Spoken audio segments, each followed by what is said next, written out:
গত মাস দেড়েক কোটা সংস্কার ও সরকার পতনের দাবিতে রাজপথে সরব ছিলেন বৈষম্য বিরোধী ছাত্র আন্দোলনের অন্যতম সমন্বয়ক হাসনাত আব্দুল্লাহ। ঐতিহাসিক সে আন্দোলনে পেয়েছেন সফলতাও। শনিবারের সকালটাও হাসনাত আব্দুল্লাহর শুরু হয় হাইকোর্ট প্রাঙ্গণে স্লোগানে। রাষ্ট্র সংস্কারের জন্য এখনও রাজপথে সক্রিয় থাকতে হচ্ছে, এমনটাই জানান তিনি। আমরা সাংবিধানিক প্রতিষ্ঠানগুলোর উপরে যে মানুষের আস্থাহীনতা তৈরি হয়েছে সেটির দায়িত্ব আমরা ছাত্র নাগরিক নিয়েছি।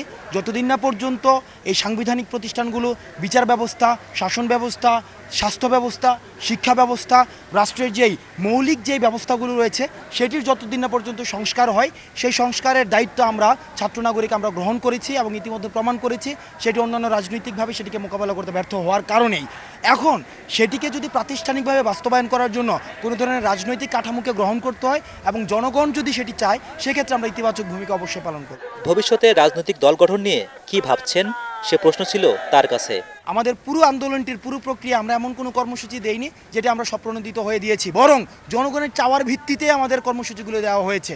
সুতরাং জনগণ যদি সেই জায়গায় চায়, বাংলাদেশের আপামর জনগণ যদি চায় আমাদের মধ্য দিয়ে রাষ্ট্রের যে সাংবিধানিক প্রতিষ্ঠানগুলো রয়েছে সেটির সংস্কার সম্ভব, তাহলে সেক্ষেত্রে অবশ্যই আমরা তাদের জন্য আমরা ইতিবাচক সিদ্ধান্ত নিতে আমরা প্রস্তুত। দেশের বড় দুই রাজনৈতিক দল আওয়ামী লীগ ও বিএনপির বাইরে তরুণদের কোনো রাজনৈতিক দল গঠনের সম্ভাবনার এই বিষয়টি স্বীকার করেন আন্দোলনের আরেক সমন্বয়ক মাহিন সরকার। এক ফ্যাসিস্ট গিয়েছে, অন্য কোনো ফ্যাসিস্ট কি সুযোগ নেওয়ার চেষ্টা করছে কিনা সেটি আমরা পর্যবেক্ষণ করছি অবশ্যই। তবে আমরা আশা রাখি ছাত্র সমাজের নেতৃত্বেই বাংলাদেশ সুন্দর হবে এবং ছাত্র সমাজের নেতৃত্বেই বাংলাদেশ চলবে। আমরা অবশ্যই ছাত্র সংসদ রাজনীতিকে বেছে নেব এবং লেজুর ভিত্তিক রাজনীতিকে আমরা ত্যাগ করব বা সেটাকে নিষিদ্ধ করব, আমরা সেটাই চিন্তা ভাবনা করেছি এবং এটা আসলে ঢাকা বিশ্ববিদ্যালয় সহ বাংলাদেশের সকল শিক্ষা প্রতিষ্ঠানের ছাত্র সমাজের রায়, এটা আমরা শুনতে পেয়েছি এবং তারা অনেক আগে থেকেই বিষয়টা নিয়ে সোচ্চার ছিলেন এবং আমরা এটা বেছে নেব শুধু শিক্ষার্থীদের নিরাপত্তার জন্য না, এটা আসলে আমাদের জাতীয় রাজনীতির জন্য দরকার। কারণ লেজুর ভিত্তিক রাজনীতি করে আমরা কিন্তু দেখতে পেয়েছি বিগত যে অবৈধ সরকারগুলো ছিল তাদের আমলে কিন্তু জাতীয় পর্যায়ের রাজনীতিবিদ হওয়া সেটিকে কিন্তু আমরা সংসদে দেখতে পাইনি।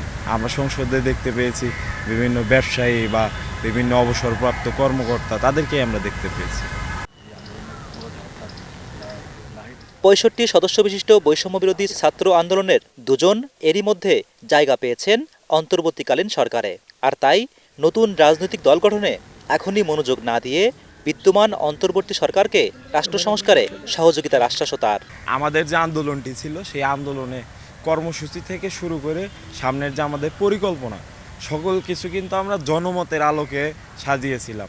আমরা বলেছি বলে যে আমাদের আন্দোলন সফল হয়েছে তা কিন্তু না, তারা কিন্তু আমাদের চেহারা দেখে আসেনি, তারা রায় দিয়েছে, সেই রায়কে আমরা গ্রহণ করেছি সাদরে, সেই কারণে তারা এসেছে।